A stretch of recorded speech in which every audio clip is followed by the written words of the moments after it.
The Impala has been many things to GM over the years. In the 70s, it was a utility vehicle. Even though the energy crisis was looming, Impala got bigger. 1975 marked its weakest sales. Bigger was definitely the wrong call.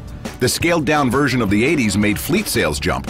It was especially strong as a law enforcement vehicle and a taxi. Talk about losing its cool factor. There's still a big list of small parts that have to go on the 64 Impala. And given our track record so far, what are the odds that it'll all fit? Well, this part of it rides nice. Yeah. How are you? Good. Good to see you, Dan. What are we doing? We had a list of some things we wanted to accomplish on the car today. Ah, yes, the list. There's always a list. A list is a good thing if it keeps you on track. It can also drive you nuts if it keeps getting longer. This is not the right sway bar. It's a little short. The aftermarket sway bar wouldn't fit. It was a little too big and it was going to hit the power steering gearbox. We tried using the 65 sway bar, and it was located in a different spot in that frame and wouldn't work. What we're going to end up doing is going with the stock sway bar, which is a smaller sway bar, but it should bolt right on.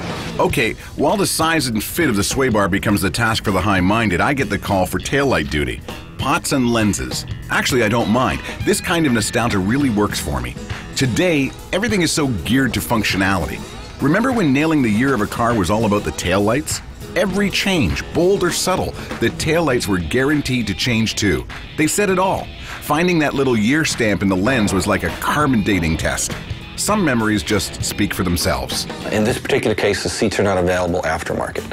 They're only available used, and then you have to take and strip them and sandblast the frames, repair any damaged springs, and then have them recovered. Turns out that when we went to fit the seats in, this car originally had buckets, so it should just be drop it right on the mounts and we're good to go. Well, turns out the seats that we got didn't drop on.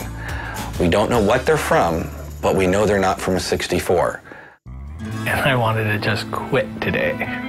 I felt like we were spinning our wheels today. We were like lacking the necessary hardware and a bunch of just like little components to make everything really flow.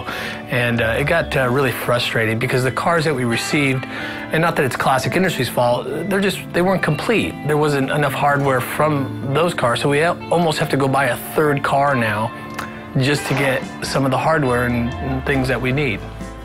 The hope here? Frustration solved within a box. We got the new power window regulators, and those were installed and they work, so that was a plus. Then the power kicks in. When was the last time you saw someone this fascinated with a no-draft vent? Trust me, it brought applause. We had some challenges with the window parts today because we did not have all the hardware. Some we might not have kept, some we might have thrown away, some may not have been there. I know with these particular doors, the window tracks were missing, so we're having to hunt down window tracks for the doors in order to complete the power window kit install. Tight spaces when time is tight. You have to keep your patience, especially when you're working more with feel than sight. I think the biggest thing is to recognize that there's more than just Tuesdays when we film to build the car. So I think tomorrow we'll regroup, see what we need, and try to pull in the necessary hardware. We'll look for some complete doors to buy so we have that hardware. So I think we'll just try to regroup tomorrow and make some lists and go out and get some parts.